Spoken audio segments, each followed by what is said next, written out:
Uh, Setiap kita itu berharga di mata Tuhan ya. Keberhargaan kita itu tidak ada satupun yang kita usahakan. Ya, sungguh luar biasa. Itu adalah kasih karunia, kemurahan, kekayaan, kemurahan Tuhan kepada hidup kita ya. Nah, Bapak Ibu, kita dibuat berharga ya. Kita dibuat berharga karena kita dilepaskan dari roh perbudakan. Sudah. Setiap orang yang terbelenggu, dia adalah hamba. Setiap orang yang terbelenggu adalah hamba. Tetapi hamba yang dibelenggu oleh kebenaran, itu adalah hamba yang merdeka. Ya. Malam hari ini, saya ingin masuk ke dalam satu sharing ya, saudara ya. Sharing di antara kita mengenai dinamika perjuangan di dalam jiwa kita setiap hari. Ketika kita mengangkat judul Roh Kudus yang menghidupkan, maka kita harus tahu ada apa yang mati, gitu ya, saudara ya. Supaya kita tahu area pertandingan yang kita harus jalani, ya. Kita menjadi manusia baru karena roh kita diperbaharui. Kita menjadi manusia baru karena jiwa kita menemukan tujuan akhirnya, yaitu keselamatannya. Ya, diperbaharui di dalam pikiran, perasaan, ya, yang di dalam tindakannya itu nyata dalam perbuatan. Kalau itu diperbaharui, kemudian dia akan menemukan, ya, tujuan iman, ya, sesungguhnya adalah keselamatan jiwa itu. Nah, malam hari ini saya rindu saudara dan saya untuk menelaah bersama, ya, jelajah, ya, perjalanan kita sebagai anak-anak Tuhan yang kita gumuli setiap hari, ya. Nah, ini saya angkat dari materi kita kemarin, ya. Roh menghidupkan, bagian yang ke berapa malam hari ini? Keempat ya, atau kelima, ya. Kelima, oke. Dari ini teman-teman ya. Dari materi yang kita sudah bahas kemarin, ya. Saya udah jelaskan ya. Jadi, saudara, dari ini saya menggambarkan saudara secara secara simbol, ya, secara simbol, ya, akan dinamika roh dan jiwa. Nah, saudara boleh menyimak dan kemudian simpan pertanyaan-pertanyaan yang benar-benar terkait dengan itu. Ya, jadi keadaan kita sesungguhnya adalah manusia yang dulu, ya, orang-orang yang ada di dalam roh perbudakan. Jadi roh kita dibelenggu kan oleh penguasa dunia ini. Dibelenggu oleh penguasa dunia ini. Nah, kenapa sampai dibelenggu? Karena Adam pertama, ya, itu jatuh ke dalam dosa, dan kemudian di dalam dosa itu artinya naturnya dosa, artinya kodratnya dosa, artinya sukanya, keinginannya itu berbuat dosa. Nah, kodrat dosa atau natur dosa ini pasti menghasilkan hukum dosa, gitu. Dan katanya apa? Sengat maut itu adalah dosa, ya. Jadi akibat dari natur dosa ini ada hukum dosa, dan kemudian akhirnya ada hukum maut. Upah dosa adalah maut. Jadi orang yang ada pada kondisi Adam yang pertama setelah jatuh ke dalam dosa, secara roh dia mati, saudara.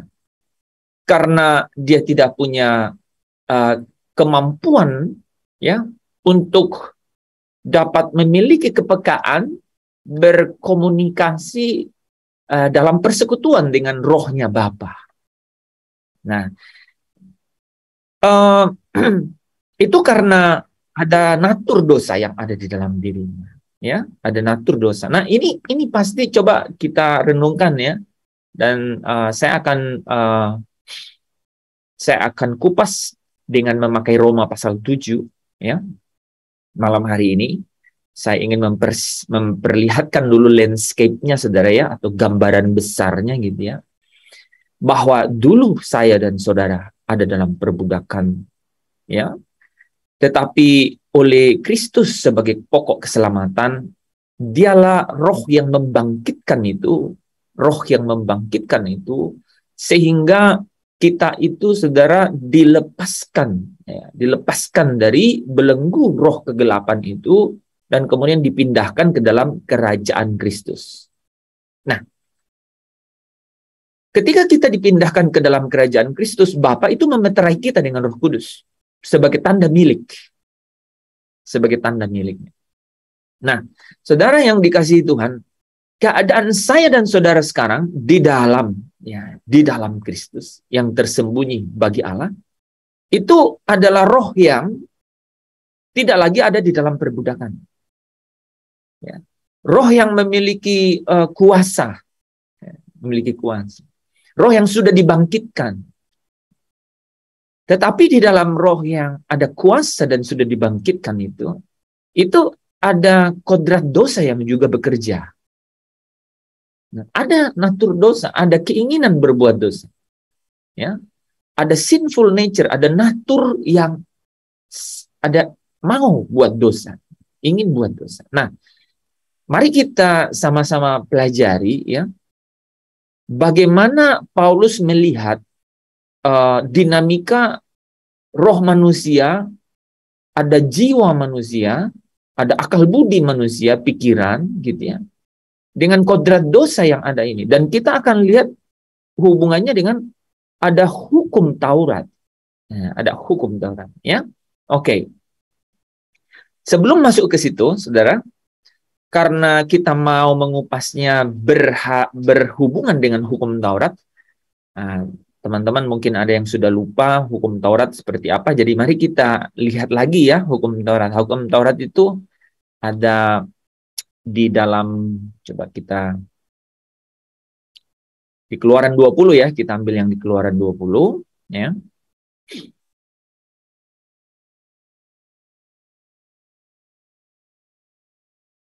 Oke. Ya, kita mulai dari sini ya.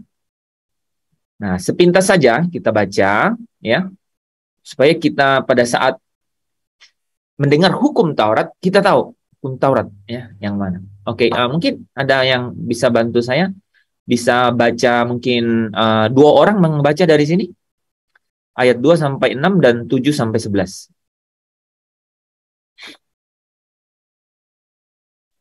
Kami, Bapak.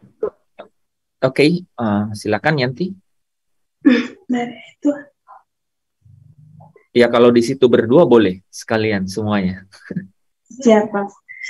Keluaran 20 ayat 1 sampai ayat 2 sampai 11. 2 sampai 11. Di perikop ke-10 firman. Lalu Allah mengucapkan segala firman ini. Akulah Tuhan Allahmu yang membawa engkau keluar dari tanah Mesir, dari tempat perbudakan. Jangan ada padamu Allah lain di hadapanku.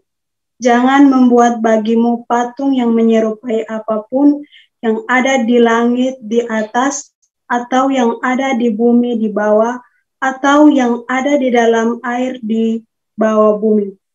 Jangan sujud menyembah kepadanya atau beribadah kepadanya, sebab aku Tuhan Allahmu adalah Allah yang cemburu, yang membalaskan kesalahan bapa kepada anak-anaknya, kepada keturunannya yang ketiga dan keempat dari orang-orang yang membenci aku. Tetapi aku menunjukkan kasih setia kepada beribu-ribu orang, yaitu mereka yang mengasihi aku dan yang berpegang pada perintah-perintahku. Janganlah menyebut nama Tuhan Allahmu dengan sembarang, sebab Tuhan Allah memandang bersalah orang yang menyebut namanya dengan sembarang. Ayat 8, ingatlah dan kuduskanlah hari Sabat. 6 hari lamanya engkau akan bekerja dan melakukan segala pekerjaannya. Tetapi hari ke-7 adalah hari Sabat Tuhan Allahmu.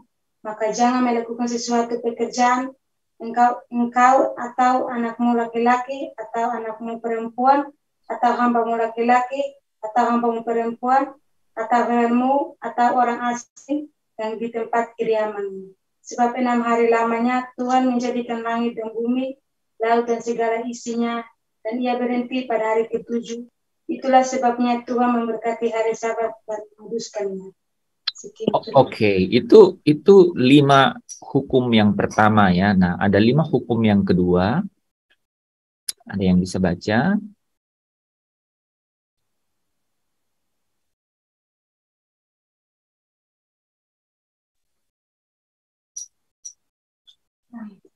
Kan, Bapak. Ayat 12. Sebentar, mungkin yang lain. Kasih waktu yang lain. Keluaran 10 ayat 12-17. Hormatilah ayahmu dan ibumu supaya lanjut umurmu di tanah yang diberikan Tuhan Allahmu kepadamu. Janganlah membunuh, janganlah berzina, janganlah mencuri, janganlah mengucapkan saksi dusta tentang sesamamu. Jangan mengingini rumah sesamamu, jangan mengingini istrinya atau hambanya laki-laki atau hambanya perempuan atau lembunya atau keledainya atau apapun yang dipunyai sesamamu. Amin. Luar biasa ya sebenarnya ya hukumnya ya. Luar biasa hukumnya sebenarnya ya teman-teman. Nah, malam hari ini kita akan coba belajar dari Roma pasal 7 ya. Mengenai keadaan kita ya. Bagaimana sih di dalam kehidupan kita yang Paulus katakan, aku ingin melakukan yang baik, tapi yang jahat itu ada padaku. Nah, itu kan gambaran yang dilukiskan Paulus itu gambaran persis dengan kehidupan kita, ya, yang kita lalui hari ini, ya, betul nggak?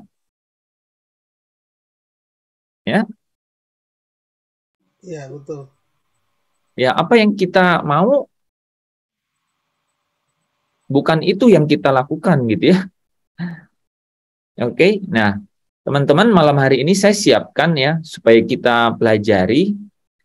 Jadi yang saya mau jelaskan malam hari ini itu, untuk memberikan kita pemahaman bahwa, wow, rupanya selama ini, saya yang masih sering marah-marah itu, saya yang masih biasa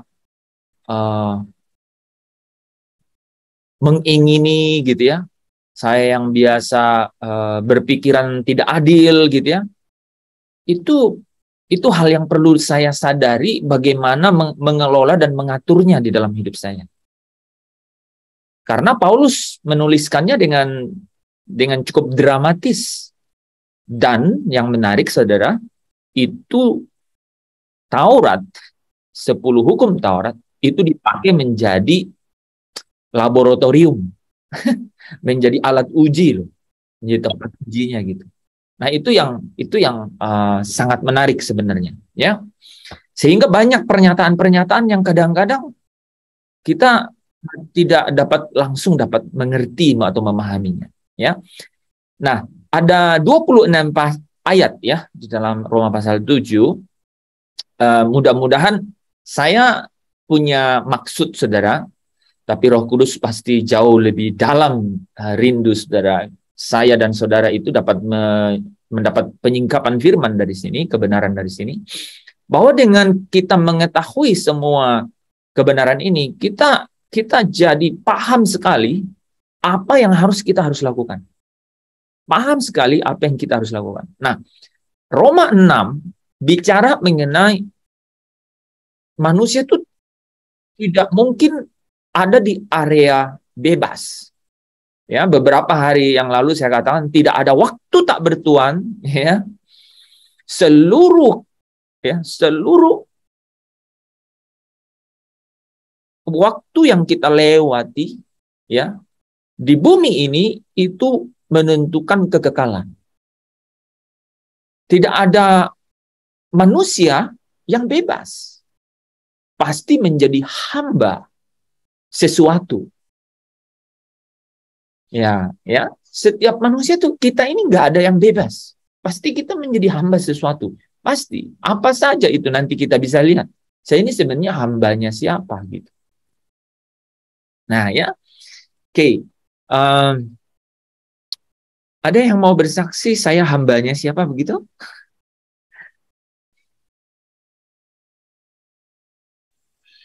Hambanya Tuhan Yesus, Pak. Hambanya Tuhan Yesus. Oke, Bu Maria bisa dengan tegas mengatakan bahwa dia adalah hambanya Tuhan Yesus. Yang lain ada? Oke, sambil menunggu saudara berpikir kira-kira saudara hambanya siapa. Nah, mari kita masuk ke dalam bagian firman malam hari ini ya.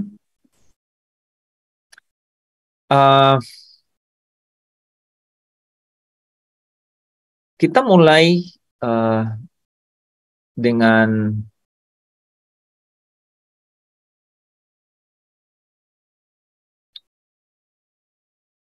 kita sampai di mana kemarin? Nah, ini saudara ya. Oke. Dosa ya, maut dan hukum yang tertulis seperti Taurat dikatakan mematikan dan menuntut. Ya, dikatakan mematikan dan menuntut. Itu bunyi Roma pasal 7. Itu telah diselesaikan di dalam kematian Kristus di kayu salib. Agar setiap orang percaya kepadanya hidup dalam keadaan baru menurut roh. Saya jelaskan Roma pasal 7 ini karena saya ingin membawa saudara ke Roma pasal 8. Dalam Roma pasal 6 dikatakan kita ini pasti menjadi hamba sesuatu. Roma pasal 7 bicara mengenai keadaan di mana ada akal budi, ada anggota-anggota tubuh yang punya reaksi terhadap hukum tertulis, yaitu hukum Taurat. Dan Roma pasal 8 itu bicara mengenai roh, hukum roh yang menghidupkan. Nah, jadi ini menurut saya menarik, ya. Adakah saudara yang tahu bahwa sesungguhnya kitab Galatia itu ditulis sebelum kitab Roma? Kitab Galatia yang berisi buah-buah roh, ya, itu ditulis sebelum kitab Roma, saudara. Nah, di dalam kitab Roma ini ketika disebut kamu hidup dalam keadaan baru menurut roh, maka pasti ini ada kaitannya atau Paulus sudah mengerti yang namanya buah-buah roh itu. Ya. Nah, mari kita lihat ya satu persatu ya. Mulai dari Roma pasal 7 ayat 1 sampai 4. Ayat 1, 2, 3, dan 4. Ada yang bisa membacakan? Roma 7 ayat 1 sampai 4. Apakah Oke. Ini tadi saya udah hafal kan? Winnie udah. Adakah teman-teman yang bisa bantu ini? Roma 7 ayat 1 sampai 4, arti hukum Taurat. Apakah kamu tidak tahu, saudara-saudara, sebab aku berbicara kepada mereka yang mengetahui hukum, bahwa hukum berkuasa atas seseorang selama orang itu hidup. Sebab seorang istri terikat oleh hukum kepada suaminya selama suaminya itu hidup. Akan tetapi, apabila suaminya itu mati, bebaslah ia dari hukum yang mengikatnya kepada suaminya itu. Jadi, selama suaminya hidup, ia dianggap berzinah kalau ia menjadi istri laki-laki lain. Tetapi jika suaminya telah mati, ia bebas dari hukum, sehingga ia bukanlah berzinah kalau ia menjadi istri laki-laki lain. Sebab itu, saudara-saudaraku, kamu juga telah mati bagi hukum Taurat oleh tubuh Kristus, supaya kamu menjadi milik orang lain, yaitu milik Dia yang telah dibangkitkan dari antara orang mati, agar kita berbuah bagi Allah. Amin. Kan ada kata ini ya, agar kita berbuah bagi Allah, ya. Agar kita berbuah bagi Allah. Nah, teman-teman kalau perhatiin di sini ya, kata gini, hukum berkuasa atas seseorang selama orang itu hidup. Ya, hukum berkuasa atas seseorang selama orang itu hidup. Nah, ini kita akan membahas ada hukum dosa, ada hukum Allah, ada hukum Taurat. Ya. Nah, saudara yang dikasihi Tuhan, ya, seperti saya sampaikan tadi ya, bahwa hukum berkuasa atas seseorang selama dia hidup.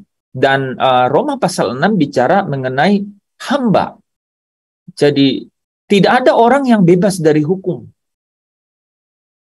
Hukum pasti berkuasa atas manusia. Ya, ada hukum dosa. Jadi kalau kita jadi hamba dosa, itu akan membawa kita kepada pemberontakan. Nah, dosa terjadi karena diakibatkan oleh cobaan oleh pemberontak, sehingga yang dicobai itu memberontak. Nah, itu ya saudara ya. Jadi kita tangkap esensinya dulu ya. Iblis, ular tua yang di Taman Eden itu dia memberontak di hadapan Allah, kemudian dilempar dari surga. Ya. Tapi dia masih bisa balik ke surga. Ya. Sebelum Kristus menyelesaikan karya penebusannya di bumi ini, ya. Dia memberontak dan kemudian dia mengajak, mencobai manusia pertama untuk kemudian juga memberontak, ya, dengan cara melanggar, ya. Jadi hukum dosa itu mengatakan bahwa orang yang menjadi hamba dosa itu adalah orang yang memberontak, orang yang durhaka, gitu, ya. Hukum dosa ini membawa kita kepada kedurhakaan atau pemberontakan. Nah, jadi tangkap satu kata itu, benarkah ya? Benar nggak ini nanti? Kok kayak di dalam diri saya ini ada kayak memberontak gitu. Nah, saya bukan mengatakan ini ya saudara, maksudnya saya rasa nih dalam itu ada keinginan berontak tuh ada. Nah, ya, makanya Paulus bilang ada tawanan. Saya di dalam anggota tubuhku, aku menjadi tawanan dosa. Oke, ya. Jadi hamba dosa, ya, hamba dosa. Nah, upah dosa berbahaya kan? Upah dosa itu apa? Maut. Maut, ya. Upah dosa itu maut, ya. Roma 6 ayat 23 kan? Upah dosa itu maut. Dan maut itu artinya apa? Kematian yang kedua, kematian kekal. Itu. Maut itu artinya kematian kekal, kematian yang kedua. Oke. Nah, saudara, di samping ada hukum dosa, di mana dosa itu membuat orang jadi berontak, ada juga hukum Allah. Ada hukum Allah. Ya.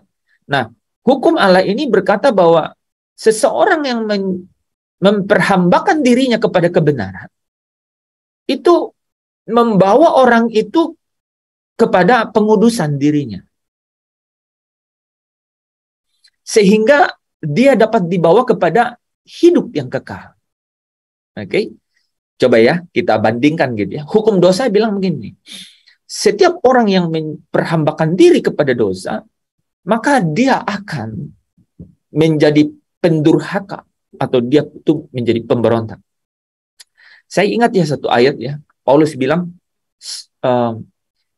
dan sang pendurhaka itu sudah, ya, dan hari datangnya sang pendurhaka itu sudah nyata.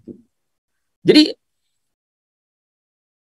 orang yang menyerahkan diri kepada menjadi hamba dosa itu dibawa kepada satu keadaan di mana dia memberontak. Ya, kalau kita jadi hamba dosa, kita memberontak. Kalau kita balik nih ya, kalau sering nggak ya saya di dalam diri kita ini, anggota tubuh saya sering nggak berontak. Sering nggak tuh berontak. Nah, nanti kita lihat, karena semua ayat ini, saudara, itu seperti ujian kepada kita, ya, saya dan saudara, ya. Oke, nah, jadi hukum dosa berkata bahwa seorang jadi hamba dosa itu dia jadi memberontak, membawa dia pada keadaan untuk memberontak, dan upahnya itu maut. Tetapi hukum Allah berkata, seorang yang menjadi hamba kebenaran, ya, hamba kebenaran, itu akan membawa dirinya kepada pengudusan. Nah, kepada pengudusan. Dan itu akan berakhir dengan hidup yang kekal. Jadi dua arah yang berbeda kan ya? Dua arah yang berbeda. Oke? Nah, yang menarik buat kita adalah ada hukum Taurat gitu. Ada hukum Taurat. Hukum Taurat ini di dalam Roma pasal 7 itu sampai dikatakan, apakah hukum Taurat itu dosa? Nanti kita bisa lihat di ayat ke-7. Teman-teman yang punya Alkitab, boleh silakan buka karena saya akan di Roma pasal 7. Saudara sudah bisa baca, kalau saudara lagi bosan lihat ke sini, bisa lihat juga gitu ya. Sudah lihat, bosan lihat Alkitab, lihat ke sini lagi, boleh. Ya, karena ini pelajarannya tidak mudah. Ya, benar tidak mudah, saudara. Tetapi ini yang menjadi kekisruhan, yang menciptakan kekisruhan di dalam dinamika perjalanan iman kita setiap hari. Gitu. Saudara pernah malas bangun? Pernah? Atau sering? Atau tiap hari? Ya, serius. Ini saya sebelum saya bawa ini cerita ini, saudara, saya renungkan. Waduh. Ini memang kehidupan manusia sebenarnya kita bisa, Alkitab ini cermin tuh. Ya, kita waduh ini saya gitu ya. Jadi luar biasa sebenarnya. Nah, sekarang tapi saudara, kalau orang ke cermin dan cuman bilang, "Oh, rambut aku berantakan." Terus nggak ngapa-ngapain. Ya ngapain ke cermin kan gitu kan. Seharusnya kan dengan bercermin kemudian dia bisa merapikan gitu ya.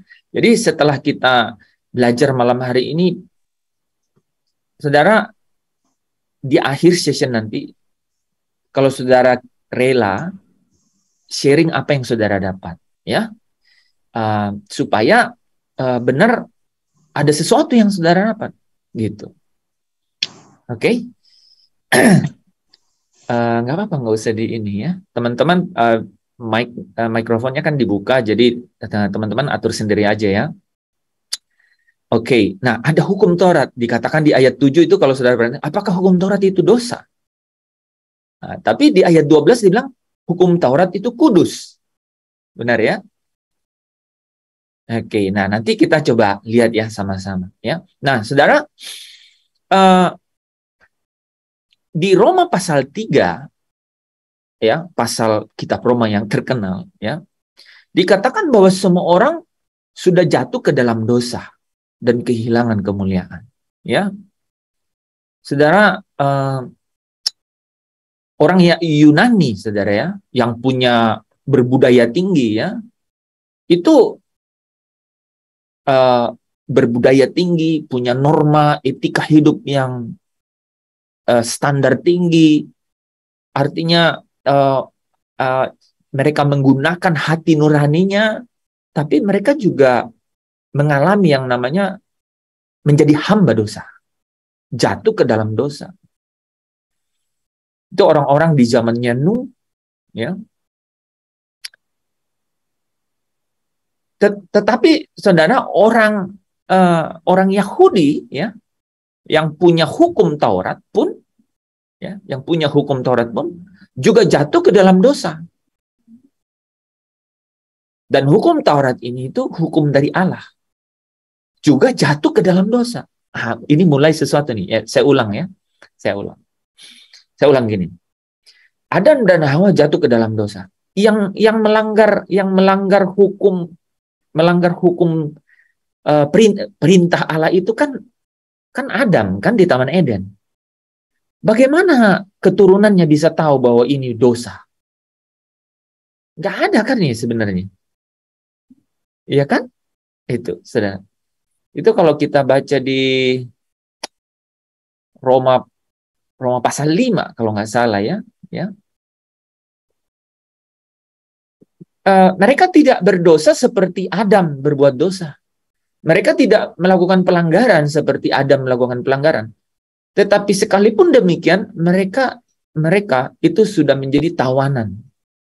Dari apa? Dari hukum dosa yang karena Adam. Nah, sekarang setelah hukum Taurat ada, jadi katanya dari masa Adam sampai Musa, orang itu melakukan pelanggaran. Sekalipun tidak sama dengan Adam melakukan pelanggaran, mereka tetap jatuh dalam dosa. Nah, itu tidak terlalu, inilah ya, itu catatan saja. Tapi setelah, saudara kebayang.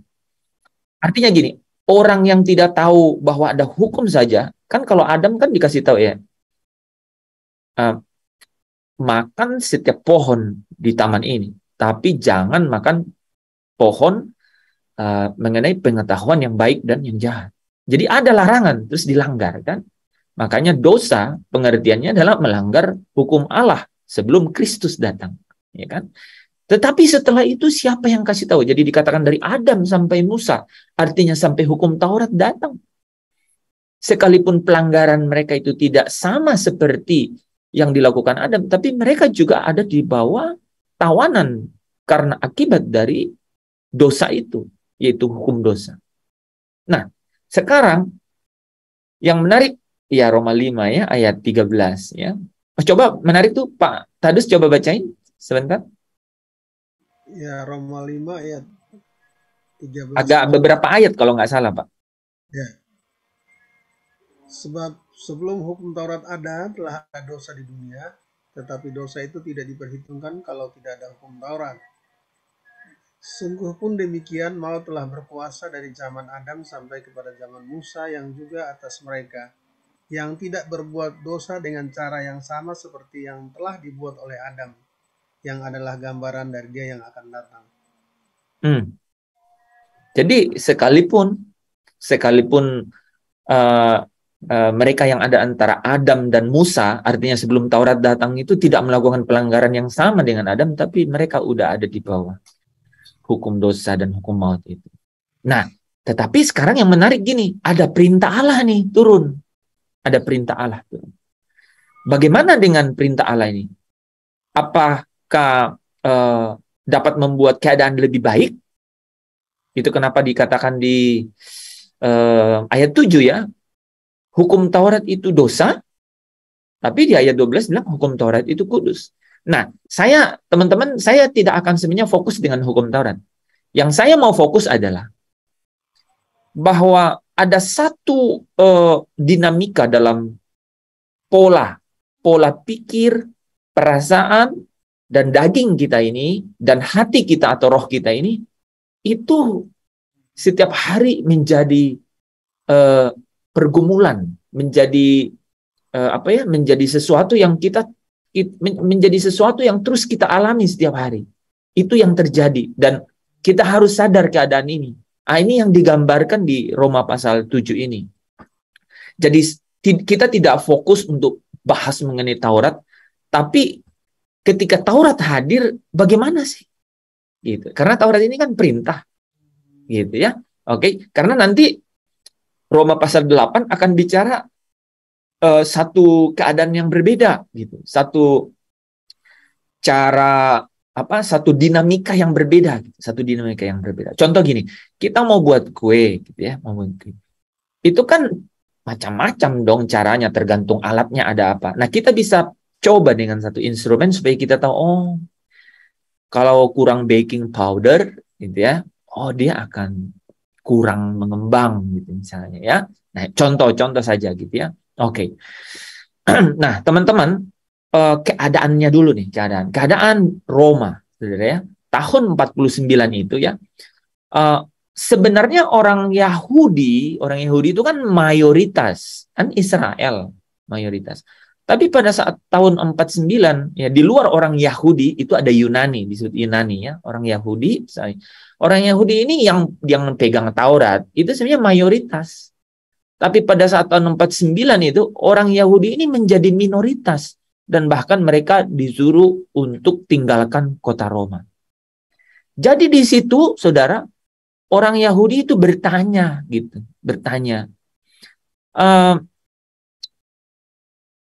di mana keadilan Tuhan gitu? Di mana keadilan Tuhan?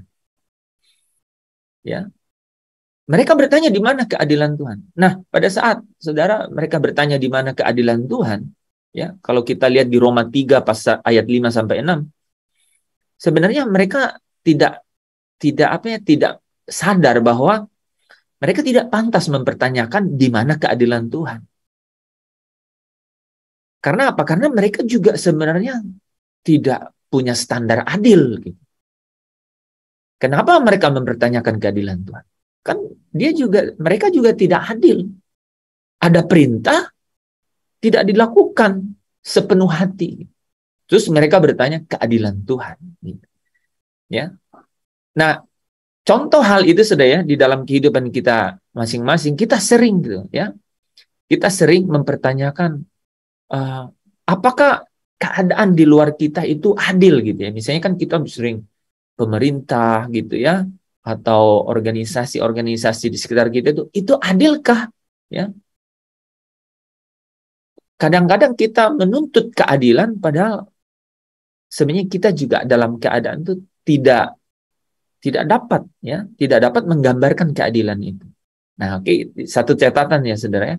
Jadi seolah ada tuntutan tapi ada tuntutan tapi kita sendiri sebenarnya tidak di dalam keadaan di mana kita melakukan ya hal tersebut ya. Oke, kita simpan itu ya. Sering kita mempertanyakan ketidakadilan seseorang padahal kita juga tidak adil. Nah, contoh saudaranya wanita yang berzina itu ya. Yesus bilang kan, siapa yang tidak berdosa silakan lempar terlebih dahulu. Para orang-orang Yahudi yang membawa dia datang dikatakan menurut hukum, orang ini harus dirajam sampai mati.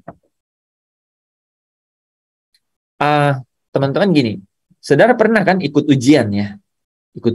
Misalnya ikut ujian nih teman-teman. Terus misalnya siapa ya? Misalnya Pak Daniel ya. Pak Daniel dapat hasil ujian dibagi nih. Terus tiba-tiba Pak Daniel dapat lembaran pertama.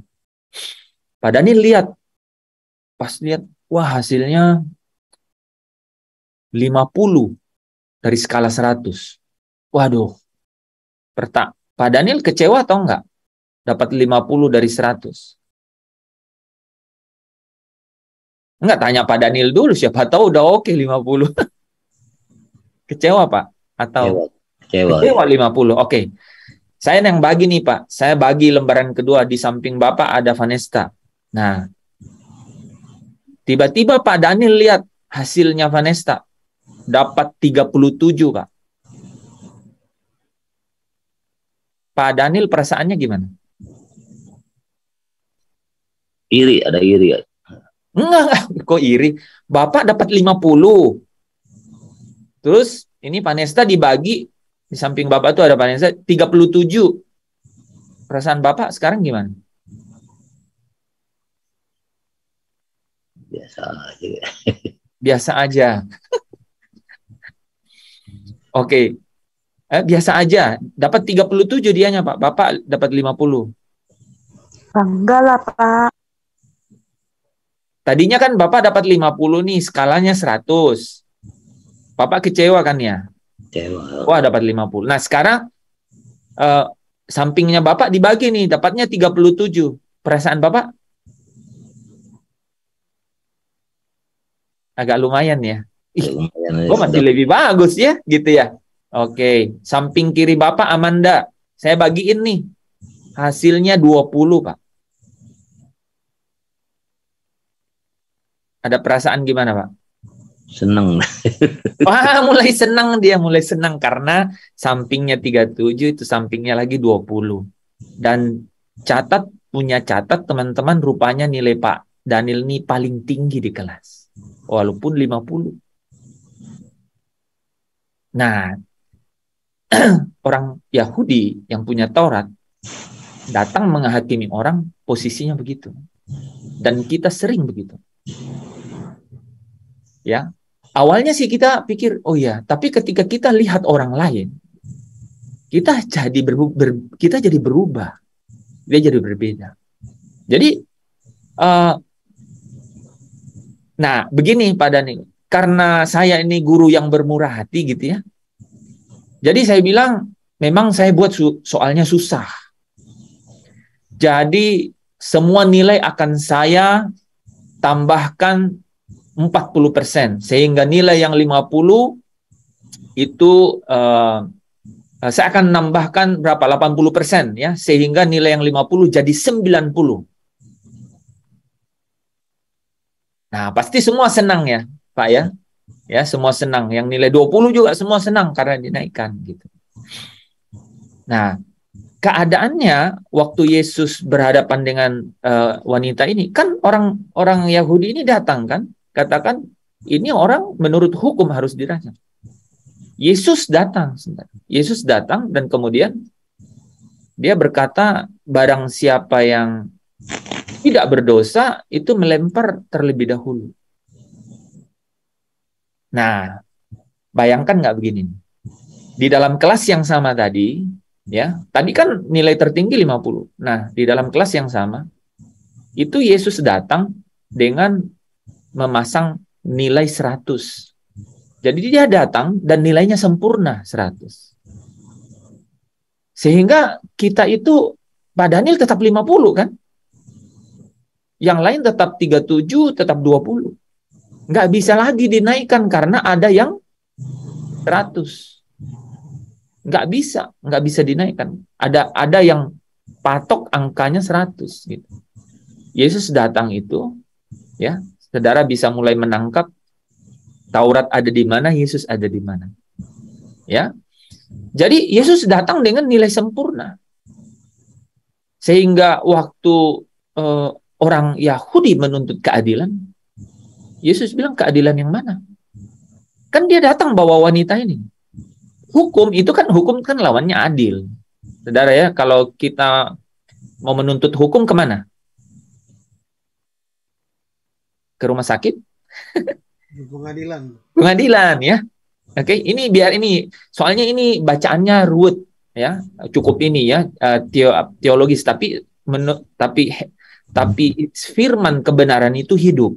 Jadi tidak mungkin tinggi di awan-awan yang tidak ada di bumi yang dekat dengan kita, itu nggak mungkin. Firman itu selalu memiliki kuasa ya. Nah, saudara bisa tangkap nanti ya. Ini jarang dibahas dan ini tidak mudah dibahas, tapi di dalam hidup kita setiap detik, setiap menit, setiap jam, setiap hari, itu yang kita alami ya. Disinilah Paulus bilang, aku ini manusia celaka. Di pasal ini Paulus bilang, saya ini manusia celaka. Jadi kita pingin tahu what's happened, ada apa ya, skenario apa, dinamika apa yang terjadi gitu. Itu kenapa saya mau khusus bahas gitu ya. Ya, karena dari sini nanti kita akan mengerti gitu bahwa saya harus membawa diri saya untuk ke satu arah. Jadi teman-teman waktu nyanyi lagu pujian itu apa? Keinginan Bapa segalanya bagiku. Nah, itu jadi bisa mengerti gitu. Oh, kenapa sampai ngomong begitu? Karena ada keadaan di dalam diri ini yang memang cukup ruwet gitu ya, sampai Paulus bilang, aku ini manusia celaka. Oke? Nah, saudara kalau coba lihat perhatian tadi ini ya, Roma pasal 7 ayat 2 sampai 3 itu ya. Itu sebenarnya mau memberikan ilustrasi dari pasal 4. Coba kita lihat ya. Ini ya saudara ya. Jadi 2 dan 3 ini bicara mengenai kalau istri itu masih terikat kalau suaminya hidup. Tapi kalau mati bebas. Ini kan tahu ini semua kan. Dia nggak berzina ya kalau suaminya ada, tapi kalau dia menjadi istri laki-laki lain, tetapi ya dia yang nggak berzina kan kalau suaminya masih ada. Tapi kalau sudah mati dia bebas. Nah ini, coba lihat ayat yang keempat. Saudara-saudaraku, kamu telah mati bagi hukum Taurat oleh tubuh Kristus. Supaya, jadi gini, kamu telah mati bagi hukum Taurat oleh tubuh Kristus. Karena kamu sekarang sudah menjadi milik Kristus, maka kamu sudah mati terhadap hukum Taurat.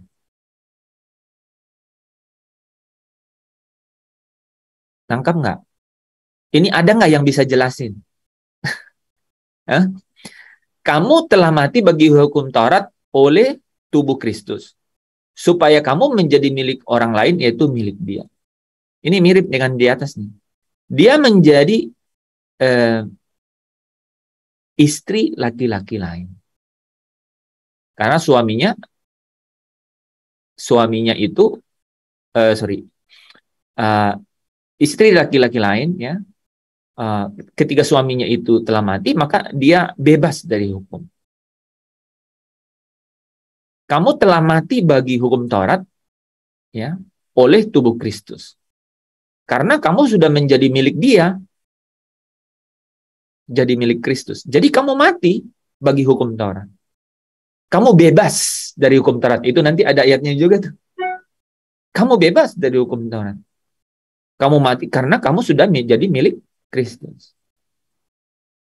Kalau begitu, apakah kita kemudian, nah ini menariknya, kemudian kita, kan hukum Taurat bilang, jangan mengingini, terus barang sesamamu gitu ya. Terus kalau kita sudah mati terhadap hukum Taurat, terus sudah boleh mengingini gitu. Nah, di sini ya, sini nanti ya, kita bisa lihat.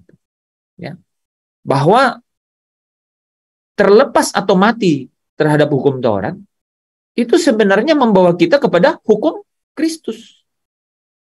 Kepada hukum Allah. Kita lepas dari hamba dosa kepada hamba kebenaran. Nah, pasti saudara tertarik ketika hukum Taurat saya bilang hamba dosa. Karena nanti ada ayatnya nih. Karena hukum, karena Taurat, maka dosa itu hidup dalam aku. Wah, coba kita lanjut ya. Roma pasal 7 ayat 5 sampai 7.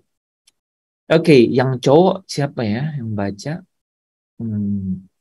Tapi banyak cewek nih, yang cewek aja deh. Silakan, siapa?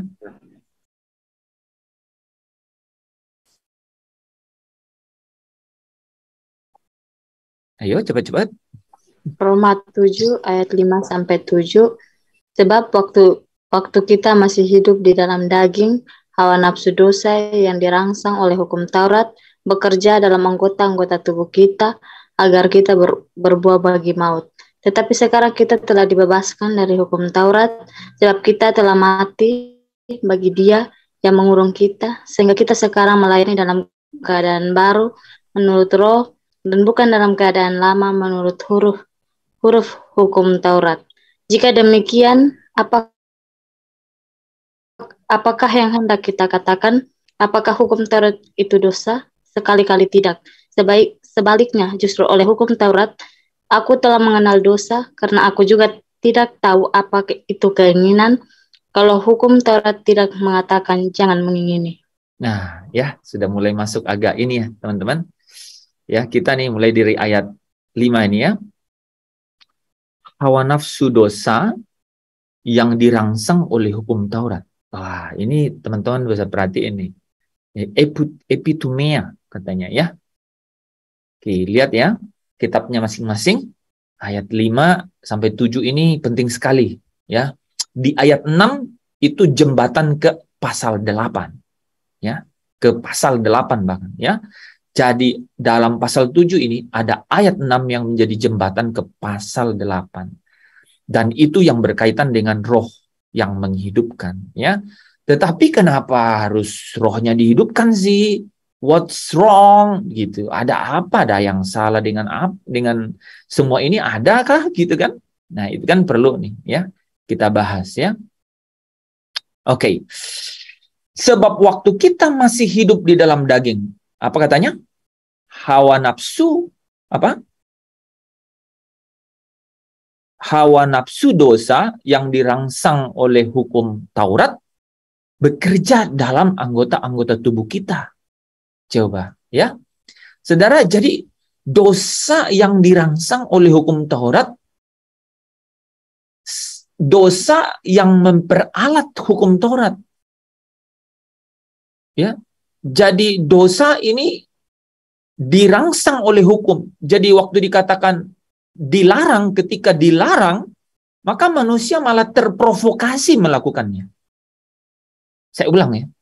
Ketika dibilang dilarang, itu malah kita terprovokasi, itu apa ya? Apa ya? Malah pingin gitu ya. Apa sih malah pengen tuh biasanya apa? Kepo gitu, kepo ya. Ngerti ya saudara ya? Ini bahasa planet mana nih? Ya. Jadi, dilarang malah kepo gitu. Contoh, pernah teman-teman lihat di prank-prank gitu?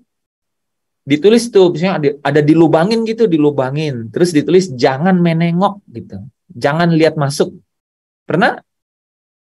Ya, lihat video-video klip ya. Ada lubang, terus ditulis jangan lihat masuk. Tapi karena ditulis jangan lihat masuk, penasaran kan? Akhirnya dia lihat, dia dapat lah ya, yang ada kue es krim yang banyak itu biasanya dilemparin ke muka kan? Pak gitu kan? Karena coba bayangkan, jadi kalau kita baca ayat ini, hawa nafsu dosa itu dirangsang oleh hukum Taurat. Karena hukum Taurat bilang jangan mengingini, jangan menengok ke dalam. Pada saat dibilang jangan menengok ke dalam, malah mau nengok ke dalam. Jadi pada saat kita disuruh jangan, malah tahu nggak saudara? Di dalam anggota tubuh kita itu dosa, itu malah terprovokasi. Nah saudara bisa bayangkan, kira-kira gimana tuh? Nah, oke, saya kasih gambaran ya. Waktu di Taman Eden, Allah bilang jangan makan pohon pengetahuan akan yang baik dan jahat. Itu karena larangan itu iblis melakukan sesuatu. Ini sekarang ya dari Adam sampai Musa itu orang nggak tahu mengenai perintah, mengenai hukum, tapi mereka ada di bawah hukum akibat dari hukum dosa dan hukum maut. Tetapi pada saat Taurat datang, Taurat yang harusnya membawa kepada hidup, saya ulang ya, Taurat yang dari Allah yang harusnya membawa kepada hidup, itu malah membawa kepada kematian. Karena apa? Karena dosa yang ada dalam anggota tubuh, itu terprovokasi malah oleh adanya Taurat yang bilang jangan. Ketika jangan dikatakan jangan, daging-daging kita itu malah terprovokasi atau kepo untuk melakukannya. Nah, coba ya, teman-teman bisa introspeksi itu ya. Pada saat ada medsos gitu ya, pada saat bilang jangan lihat ya, malah pengen lihat lah. Beda dengan tidak ada peringatan jangan lihat gitu. Karena ketika dikatakan jangan lihat, waduh saudara, dunia roh maut itu dengan iblisnya bekerja. Karena dia adalah pemberontak. Jadi kuncinya, saudara, nyambung dari kata pertama tadi yang saya bilang hukum dosa. Dia itu pendurhaka, dia itu pemberontak. Jadi dia ingin berontak. Ya kalau tidak ada aturan, apa yang mau diberontak? Tapi karena ada aturannya muncul, dikatakan jangan, jadi dilawan. Ini yang terjadi dalam hidup kita tuh. Oke, ya. Jadi ketika dilarang, maka manusia terprovokasi melakukannya. Misalnya ya, saudara, dilarang yang saya cerita tadi ya. Malah kita penasaran kalau bilang, jangan melihat ke dalam. Gitu. Kita malah penasaran. Kita kepo, pengen tahu. Gitu. Jadi memang kodrat dosa itu, nah begini saudara. Pertanyaannya gini, apakah orang ini kalau tidak ada tulisan jangan menengok ke dalam itu kemudian tidak akan menengok ke dalam? Apakah rasa itu muncul hanya karena tulisan itu?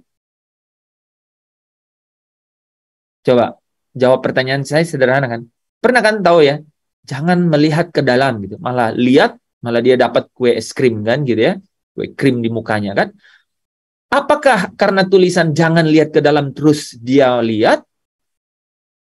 Atau memang sudah ada keinginan lihat di dalam dirinya? Ada keinginan lihat. Nah, bagus ya. Sebenarnya sudah ada keinginan lihat. Tapi tulisan jangan melihat ke dalam, seandainya tidak ada tulisan paling, lubang gitu ya. Biasa aja kan. Tapi karena jangan menengok ke dalam, dia terprovokasi. Nah, itu gambaran yang sangat sederhana, ya pasti tidak terlalu mewakili, tapi di dalam keadaan sesungguhnya nih dalam hidup kita. Ketika Taurat ini muncul, ya, jangan ini, maka dosa itu malah dirangsang. Nah, jadi Taurat itu merangsang dosa itu. Ini yang dibilang ya, coba ya di buku Alkitab kalian masing-masing lihat kan, hawa nafsu dosa itu dirangsang oleh hukum Taurat. Itu maksudnya. Dan itu bekerja dalam anggota-anggota tubuh kita. Ya. Saudara bisa lihat ujungnya bilang apa? Ayat itu?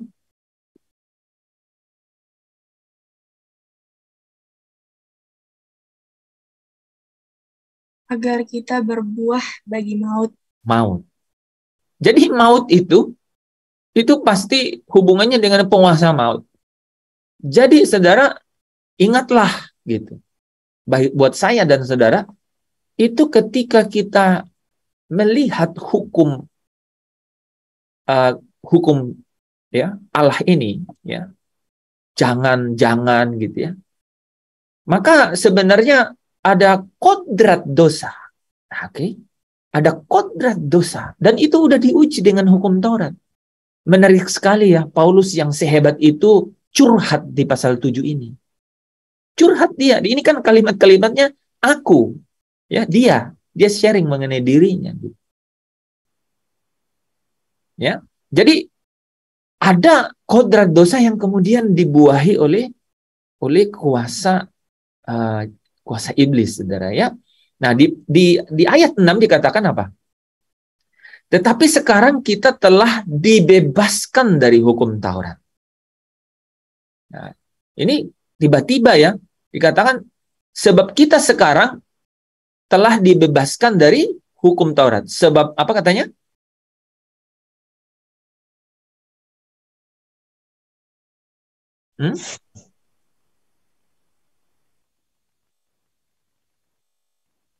Kita telah mati bagi dia. Telah mati bagi dia yang mengurung kita. Ya. Nah, saudara, sehingga apa? Kita sekarang melayani dalam keadaan baru. Coba ya. Jadi, kita sekarang melayani dalam keadaan baru menurut roh. Jadi, keadaan baru ini tiba-tiba muncul menurut roh dan bukan dalam keadaan lama menurut huruf hukum Taurat. Nah, teman-teman, kalau ingat ya, Mazmur pasal 1 ya, bagaimana kita tahu ya kalau kita itu orang-orang yang hidup dalam roh? Gimana kita tahu?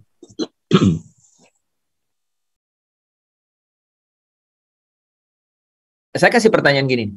Apakah kita saat membaca Alkitab, pada saat berdoa, pada saat beribadah, baik itu ke persekutuan, ke gereja, ke sini nih, ke Zoom ini, apakah saat melakukan itu kita merasa berat atau merasa keharusan?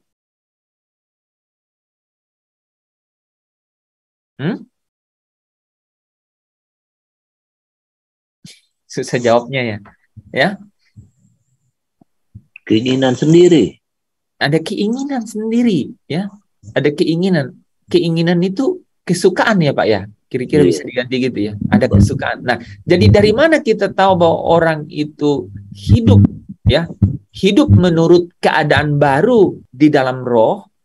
Itu adalah dari model itu, saudara. Kita bisa rasa dalam diri kita. Kita melakukan itu dengan kesukaan, dengan keinginan, gitu ya. Jadi bukan karena, oh ya, ini saya keinginan sendiri, nggak dipaksa, bukan itu maksudnya. Tapi memang suka. Dia memiliki haus dan lapar. Itu. Nah, berbeda nih dengan melakukan sesuatu dengan keharusan. Ya, melakukan hukum Taurat itu seperti menjadi keharusan. Artinya kita belum, itu artinya kita belum mati, ya, belum mati terhadap hukum Taurat. Nah, kita dikatakan mati terhadap hukum Taurat. Kalau di ayat 6 ini dikatakan kita telah bebas dari hukum Taurat. Itu artinya apa? Kita tidak lagi melihatnya keharusan. Kita tidak lagi melihatnya kita diperintah. Nih contoh ya. Kita baca firman. Matikanlah segala yang jahat. Ya, Kolose 3 ayat 5 kan. Buanglah segala dendam. Apalagi di situ ya ada berapa? 5 dan 5 kan. Amarah, dengki, benci apa ya di situ ya. Ketika ayat itu kita baca, kita dikatakan mati terhadap hukum itu kalau kita tidak merasa terpaksa lagi melakukannya. Tapi malah dengan suka melakukannya. Nah, itu coba teman-teman bisa pisahkan tuh di dalam diri itu. Aku suka atau saya dengan keharusan atau terpaksa. Kalau ingat dulu ya Pak Anton cerita to do, ya artinya syariat gitu ya, atau to be gitu. Memang mau menjadi itu, memang mau menjadi itu, ya. Apakah orang yang mau menjadi ini, memang suka ini, apakah kemudian tidak pernah kemudian jatuh dalam dosa? Bukan itu yang jadi poin. Tapi yang jadi poin adalah dia hatinya itu sudah mengarah ke satu kebenaran, yaitu hukum Allah. Yaitu dia mau, makanya saudara dengan menghafal syair dan kemudian melantunkan puji-pujian yang punya lirik gitu ya punya lirik menjadikan kesukaan keinginan Bapak itu menjadi kesukaan gitu ya. Bapak itu menjadi pengharapan satu-satunya, maka ketika kita menyatu dengan lirik itu, maka kita dibawa untuk bertumbuh ke arah situ. Kita dibawa untuk bertumbuh ke arah situ, ya. Oke. Nah, itu yang dikatakan kita telah bebas dari hukum Taurat. Artinya apa? Kita bukan orang yang dipaksa. Kita bukan karena perintah, karena larangan gitu. Tapi kita adalah orang-orang yang dalam keadaan baru, yaitu apa? Yaitu menurut roh gitu. Ya, menurut roh, ya. Jadi kita dibebaskan dari hukum Taurat, itu artinya kita lepas dari keadaan terprovokasi itu yang tadi dirangsang itu. Nah, ya, kita dilepaskan dari apa? Kita dirangsang untuk apa? Untuk memberontak gitu. Ya. Pernah saudara alami nggak? Tahu kalau ini salah, tapi tetap melakukan. Nah, itu artinya belum mati terhadap hukum Taurat. Ya. Itu Pak Daniel bisa renungkan gitu ya. Kan kita setiap hari berhadapan dengan realitas kehidupan kan Pak. Betul nggak? Iya, betul. Ya, oke, kita lanjut ya di pasal 7 ya, teman-teman. Jika demikian, ya. Jadi apa? Pasal Apa yang 7. sedang kita katakan? Ini ya. Jika demikian, apa yang hendak kita katakan? Apakah hukum Taurat itu dosa? Nah, sekali-kali tidak. Ya. Kan tadi dibilang di sini nih, hawa nafsu dosa itu dirangsang oleh hukum Taurat. Nah, sekarang teman-teman udah ngerti maksudnya kan? Jadi karena perintah itu, maka ada provokasi gitu. Ada apa? Ada rangsangan yang ada di dalam anggota tubuh. Anggota tubuh nih. Mata kita nih, mata kita. Karena bukan berarti tidak ada sebelumnya. Memang sudah ada kodratnya di dalam. Tapi ketika dibilang jangan lihat, maka dosa itu, ya, dosa itu mengambil kesempatan itu. Dan saudara tahu nggak? Dan memperalat itu, bahkan memanipulasi itu, dan kemudian menipu kita dengan cara berbeda. Ini penting banget loh, ya. Saudara kalau tangkap ininya tuh, jadi bisa dalam hidup ini ya. Nah, kalau ada kasus-kasus yang real, saudara ya, kalau kasus-kasus kehidupan sehari-hari bisalah ya. Tapi ada kasus yang real yang saudara harus memutuskan sesuatu di sini, ya. Jadi jangan sampai ini ya, bukan berarti sebelumnya kita nggak punya keinginan untuk melakukan dosa, enggak. Memang kodratnya ada. Tapi karena ada hukum itu, maka saudara ada pribadi yang lain yang kemudian merangsangnya itu di dalam anggota tubuh kita itu. Karena ada perintah itu, ini yang hawa nafsu, ya, epitumia nih. Hawa nafsu. Hawa nafsu itu bukan, ini hawa nafsu ini saudara memang sudah negatif ini, ya. Hawa nafsu, ya, itu dirangsang oleh hukum Taurat. Oke. Sehingga dikatakan di sini, apakah hukum Taurat itu dosa? Sekali-kali tidak. Sebaliknya apa? Hukum Taurat itu telah, katanya apa? Dengan hukum Taurat, oleh hukum Taurat, aku telah mengenal dosa. Menarik ya? Itu yang tadi dibilang dari Adam sampai Musa, orang nggak tahu ini dosa apa enggak. Makanya di situ dikatakan kalau di dalam hati mereka didorong oleh satu keinginan sehingga mereka melakukan sesuatu yang dituntut oleh hukum Taurat, maka itu adalah hukum yang terbentuk di dalam hati mereka masing-masing. Mereka akan dihakimi menurut itu. Itu yang terjadi antara Adam sampai Musa. Ya kan? Nah sekarang, sebaliknya justru hukum Taurat, karena ada hukum Taurat, aku telah mengenal dosa. Wow, gimana tuh? Aku tidak tahu apa itu keinginan. Kalau hukum Taurat tidak mengatakan jangan mengingini. Waduh. Ya kita karena sudah ada, saudara ya. Nah, tapi itu sangat menarik untuk kita pelajari sama-sama ya. Saudara, kalau tidak ada Taurat, ya, kita nggak tahu kalau kita itu berdosa. Kita pikir kita sudah melakukan hampir semua baik.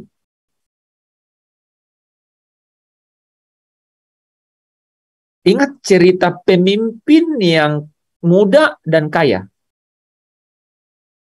Dia orang Yahudi, taat Taurat. Dia datang kepada Tuhan dengan seolah-olah dia sudah melakukan semuanya. Ya kan?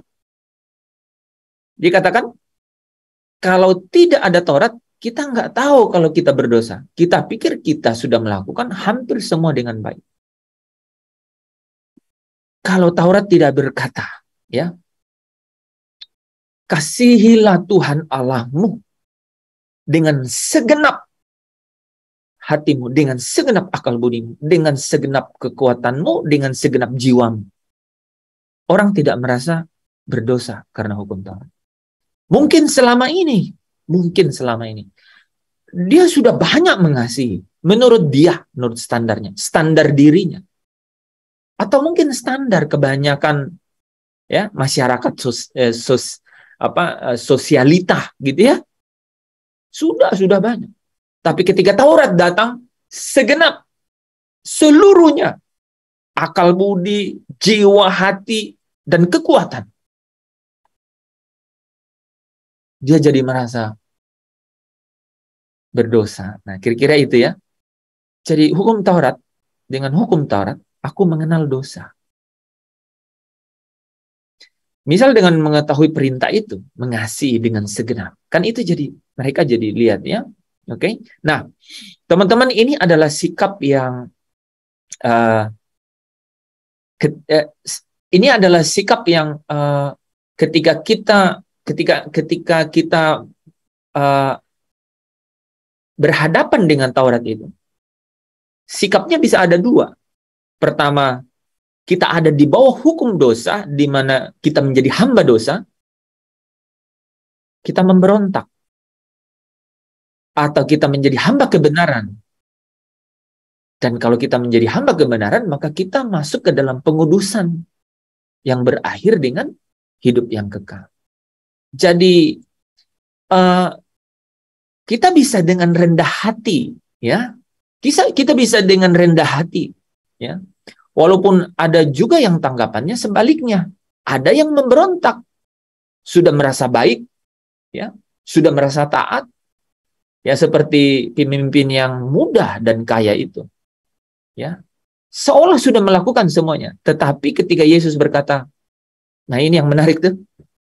Kalau engkau hendak sempurna, karena Kristus datang dengan punya standar kesucian itu.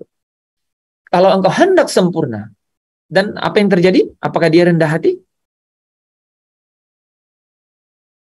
Tidak. Dia dibilang apa? Kecewa dan sedih. Kecewa dan sedih. Dan dia pergi gitu. Keadaannya begitu. Nah, saudara, di sini di dalam hidup kita sehari-hari itu kita bisa lihat pada saat perintah hukum-hukum itu hadir, itu apakah kita dengan rendah hati untuk melihat dan merefleksi diri kita di mana? Seperti cermin, ya. Ya. Nah, teman-teman, ya, di dalam Roma 7 ayat 7 ini juga ya, kalau kita perhatikan ya, fungsi hukum Taurat itu memperkenalkan kepada kita bahwa kita ini orang yang masih kurang. Hukum Taurat, oleh hukum Taurat aku mengenal dosa. Dengan hukum Taurat aku tahu bahwa aku masih meleset. Aku masih kurang, masih berdosa, masih tidak sampai kepada standarnya Allah. Jadi kita harus punya, dengan demikian kita harus punya kesadaran itu, bahwa ketika hukum Allah itu datang kepada kita. Nah ini menarik ya. Ketika hukum Allah datang kepada kita, kita harus bersikap rela. Nah, saya kasih contoh ya teman-teman. Seorang anak yang dikasih perintah, tetapi tidak diimbangi dengan pemahamannya bahwa dia adalah orang yang dikasihi, dia akan memberontak. Ketika dikatakan jangan ya keluar malam, misalnya ya, jangan keluar di atas jam 10 malam, ya, jam 9 malam. Dia akan bilang, kenapa? Dia ingin cari alasannya kenapa. Tapi anak yang punya kesadaran bahwa dia itu dikasihi, ketika menerima perintah itu, dia langsung apa saudara? Dia langsung, ini karena saya dikasihi, jadi saya dilarang. Nah itu saudara ya. Jadi ini penting untuk mengetahui akan apa? Akan kasih Kristus di dalam setiap orang percaya. Makanya kita harus tahu bahwa kita harus membawa kematian Kristus ini senantiasa. Supaya ketika hukum Allah itu, ketika perintah-perintahnya itu datang dan untuk membawa kita kepada jalur kebenaran, maka kita selalu melihatnya dengan sikap rendah hati dan rela. Supaya apa? Supaya apa saudara? Supaya tidak sebaliknya. Yaitu apa? kodrat dosa. Ya, ini dua hal yang benar-benar saudara harus selalu jaga. Ya. Jadi ketika kita, ini perhatian ya, ketika kita merasa bahwa kita ini dikasihi, apakah oleh orang tua, oleh manusia di sekitar kita, oleh gereja, oleh persekutuan, oleh Bapa, apalagi ya di dalam Yesus Kristus, maka ketika kita melihat larangan, melihat perintah, maka kita merasa kita sedang dikasihi dan dituntun untuk kekasih itu. Sebaliknya bisa terjadi, saudara. Justru dengan perintah ini, kodrat dosa yang ada dalam tubuh kita, itu diprovokasi, saudara, oleh kuasa gelap untuk melahirkan apa? Pemberontakan. Dan itu adalah hamba dosa, yang adalah hukum dosa, yang ujungnya adalah maut. Ini selalu terjadi itu. Jadi kalau kita nih punya apa saja, punya kegelisahan, punya kebimbangan, punya kerisauan, apa saudara, punya kekhawatiran, punya ketakutan, ya. Ketika saudara ada dalam keadaan ini, dua elemen ini sedang baku bertempur di dalam diri kita. Itu kenapa saya harus jelasin. Karena Paulus bilang, di dalam anggota tubuhku ada hukum lain, yaitu hukum dosa. Dan itu kodrat dosa. Dan malam hari ini kita tahu satu pelajaran yang paling penting. Ketika perintah itu muncul, saudara, itu, saudara, kuasa dari gelap itu memprovokasi malah, saudara. Saya sampai berpikir mungkin seandainya Bapa tidak, seandainya Allah tidak mengatakan larangan kepada Adam waktu itu, iblis nggak dengar, gitu.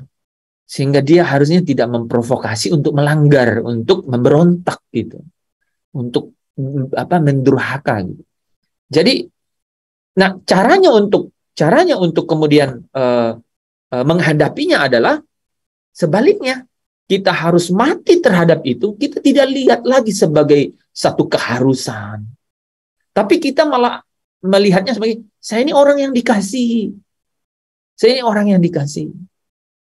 Saya ini orang yang dipedulikan. Sehingga tidak mungkinlah orang perintah saya kalau saya tidak dipedulikan. Tidak mungkin Bapa itu meletak, memasang gitu pagar-pagar di sepanjang perjalanan iman saya ini kalau saya itu nggak dikasihi, nggak mungkin. Nah, kalau kita ada di bawah kesadaran seperti itu, kita mati terhadap hukum Taurat. Kita lepas atau merdeka dari hukum Taurat. Kita tidak lagi pada keharusan, tapi kita memang itu adalah kesukaan, itu adalah kerinduan. Kita lapar dan haus untuk memang menyukakan Allah, gitu. Saudara bisa masih ikut sama dengan saya? Ya, jadi kalau pernyataan kalau kepada orang yang belum mati terhadap hukum Taurat, tidak akan bisa terima itu, saudara. Ya, karena mereka tidak ada pernyataan orang yang tidak memaknai bahwa kasih ada dalam dirinya, itu artinya dia belum menerima pernyataan kasih karunia Allah. Itu sulit sekali untuk kemudian mati terhadap hukum Taurat, atau lepas dari hukum Taurat, atau lepas dari provokasi Taurat atau perintah-perintah di dalam anggota-anggota tubuhnya. Dia tidak punya kerendahan hati, tidak menerima terang kasih karunia, gitu. Sehingga saat dibilangin, kamu kurang ini, kamu harus demikian, nggak bisa terima. Ya, nggak bisa terima. Ya, kenapa orang tidak bisa dibilangin kalau kamu kurang ini, kenapa kira-kira, sudah? Karena dia sendiri tidak mau memberi diri di bawah terang kasih karunia, di bawah terang kasih Allah. Gitu. Orang tidak bisa terima teguran adalah orang yang tidak mempunyai pemahaman bahwa dia itu dikasihi. Ini sebenarnya hukum yang penting sekali. Hukum yang penting. Kemana saja, ke saudara kita atau ke mana, ke orang tua juga bisa, ke anak juga bisa, ya. Kalau orang itu tidak merasa mendapat belas kasihan atau kemurahan dari kita, itu sulit sekali. Itu kalau saudara bilangin, dia berontak. Coba praktekkan begitu. Keadaannya memang begitu. Ketika dia merasa saya ini dikasihi, saya ini dipedulikan, maka ketika ada ada aturan gitu ya, ada perintah, larangan, maka dia akan merasa ini saya karena diperhatikan, karena saya dipedulikan. Nah, itu hukumnya tuh. Itu hukumnya. Itu artinya apa? Orang itu tuh diterangi oleh terang kasih karunia. Kalau tidak, saudara, itu orang tuh memberontak. Dan memberontak ini bukan bahasa biasa. Ini memang bawaannya kerajaan penguasa angkasa. Lucifer itu namanya pemberontak. Dan pemberontak. Jadi itu di bawah sampai sini. Sampai di bumi. Dan mewarnai seluruh kerajaannya. Bahkan seluruh cara kerjanya. Begitu. Nah, dia masuk ke manusia lewat apa? Anggota tubuh. Dia nggak punya hak kan atas diri kita, nggak punya. Kita sudah jadi milik Kristus. Tapi kodrat dosa yang ada dalam tubuh ini, dia yang masuk tuh. Makanya dibilang apa? Keinginan-keinginan itu kalau dibuahi jadi dosa. Itu. Ya, berapa ya? 1 Yohanes ya, kalau nggak salah. Ya. Oke, kita lanjut ya. Kayaknya cuma sampai pasal 7 nih ya. Ada satu lagi ya. Jadi orang yang belum mati terhadap Taurat, saudara, ya, artinya belum merdeka, belum lepas dari Taurat, maka pada saat Taurat menegur hidupnya melalui perintah, maka semua itu dianggap negatif, saudara. Responnya itu negatif. Ketakutan atau kecurigaan gitu yang muncul, saudara. Wah, ini dalam nih, saudara ya. Jadi ada responnya tuh negatif. Jadi orang yang belum mati terhadap Taurat. Oke, sekarang saya ini sebelum mati. Apa yang dimaksud mati terhadap Taurat? Coba aja. Apa yang dimaksud mati terhadap Taurat? Melakukan seluruh hukum Taurat. Nah, Pak Lepri nggak ikut dari tadi. Oke, yang lain. Jadi nggak tahu. Pak Tadus? Ya, meninggalkan meninggalkan keinginan daging atau menyangkal keinginan daging yang dirangsang oleh hukum Taurat dalam diri kita, dalam hukum daging dalam diri kita. Bapak kalau baca Roma pasal 7 pasti masih bingung.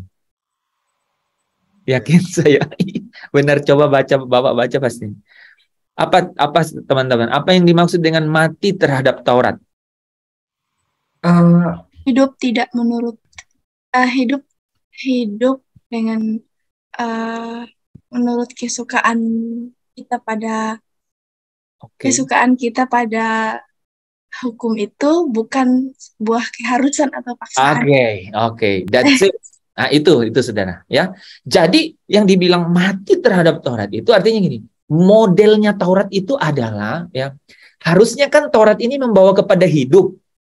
Kok dibilang membawa kepada kematian? Kenapa? Karena cara orang merespon terhadap Taurat ini, dia merasa ini adalah keharusan, ini adalah perintah. Bukan satu kesukaan. Makanya akhirnya muncul tuh kata-kata Roma pasal 7 ayat berapa? 23 ya. Aku suka akan hukum Allah. Ya kan? Aku suka akan hukum Allah. Jadi mati terhadap Taurat di sini itu, saudara, itu adalah artinya dia tidak dibawa satu kesadaran dipaksa atau dipaksa untuk melakukan. Ya, jadi orang yang mati terhadap Taurat itu artinya dia itu melakukan Taurat dengan kesukaan. Bukan karena harus, tapi dia Karena kalau dibilang Taurat itu, makanya dibilang Taurat itu, nah ini, makanya bilang Taurat itu merangsang katanya ya. Jadi hawa nafsu dosa itu dirangsang oleh Taurat. Jadi coba bayangkan itu kata-kata itu. Apakah Taurat itu dosa di pasal 7 sampai dibilang gitu ya? Jika demikian, apakah hendak dikatakan apakah Taurat itu dosa? Sekali-kali tidak.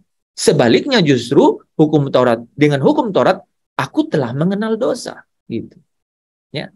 Jadi orang yang belum mati terhadap Taurat, artinya orang yang belum melihat bahwa Taurat itu harusnya adalah kesukaan, gitu.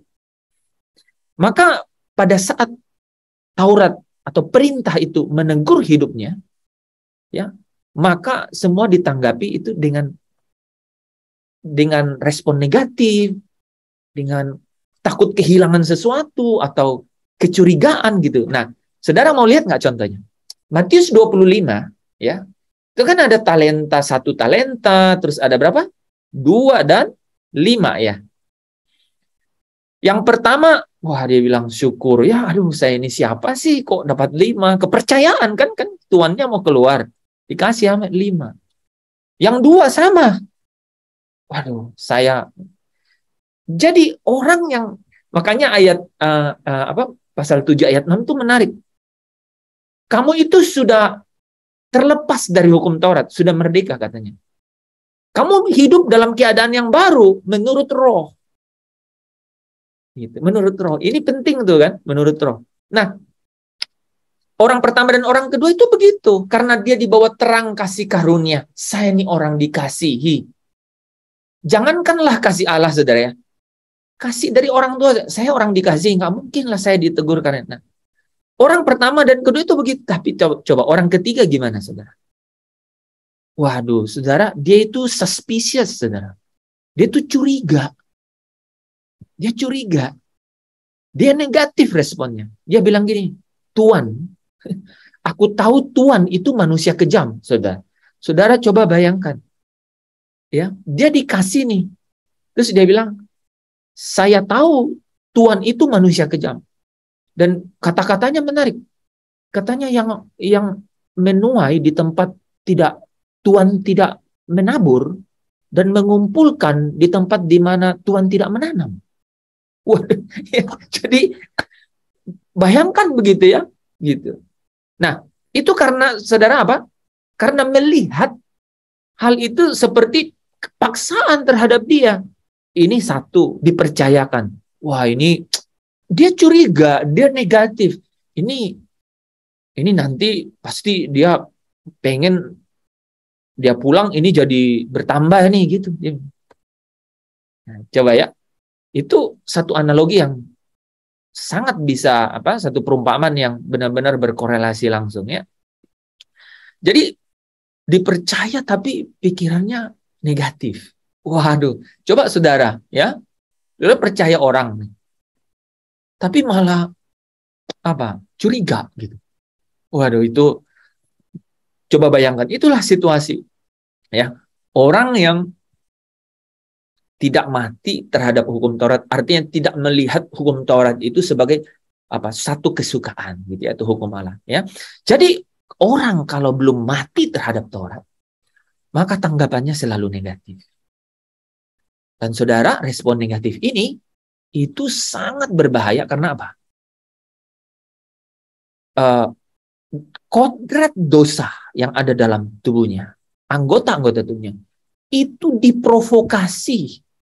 Bahkan Taurat itu, Taurat itu malah saudara kalau nanti kita baca dalam ayat-ayat selanjutnya, itu dikatakan apa saudara? Itu dosa memperalat Taurat, bahkan memanipulasi Taurat dan menipunya untuk saudara untuk dibawa kepada dosa loh. Nah ini Taurat kan menjadi instrumen dalam pasal 7 ini. Tapi kalau dalam hidup kita sehari-hari kita bisa lihat. Nah ya, nanti saya akan sampai ke kesimpulan. Ini baru berapa pasal 7, jadi kita masih ada 14 pasal lebih ya. Ya, jadi kita pas lah ya 3 kali pertemuan. Nah, Kita akan mengarah, saudara, ya, di akhirnya kita akan mengarah kepada apa? Kita akan tahu lawan kita siapa. Saya ulang ya. Kita akan tahu lawan kita siapa. Satu, yang kedua, saudara, ya, kita akan tahu cara kita menang bagaimana. Bukan sudah menang, bukan. Saya ulang ya. Kita akan tahu dari mempelajari ini, saudara, bagaimana Paulus curhat dalam Roma pasal 7 ini. Kita akan tahu lawan kita itu siapa. Kita jadi berhati-hati, berjaga-jagalah. Ya. Yang kedua, kita tahu cara kita menang. Nah, cara kita menang inilah yang saya bilang Roh Kudus menghidupkan. Dari nanti pasal 7 ayat 6 itu jadi loncat ke pasal 8. Hukum roh yang menghidupkan, ya. Oke, saudara, kita lanjutkan nanti ya. Sudah lewat 7 menit ya. Kita tutup dalam doa dulu ya. Bapak, terima kasih. Sungguh aku bersyukur karena Engkau boleh menyingkapkan kebenaran malam hari ini kepada hamba-Mu ini, hamba yang sungguh membutuhkan akan pengurapan lawatan kasih-Mu, supaya sungguh kebenaran-Mu yang harusnya menghidupkan seluruh kehidupan kami ini, itu mengambil bagian, mendominasi dan mengendalikannya, sehingga kami selalu menikmati kelegaan yang dari Tuhan itu. Terima kasih Tuhan, sehingga firman perkataan yang adalah kuasa ini, itu sampai kepada kami malam hari ini.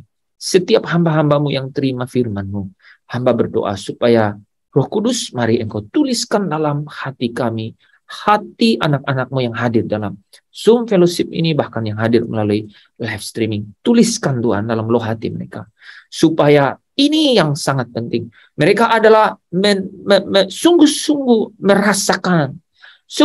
merasakan, mereka adalah orang yang dipedulikan oleh Allah. Mereka orang yang dikasihi dengan sangat oleh Allah.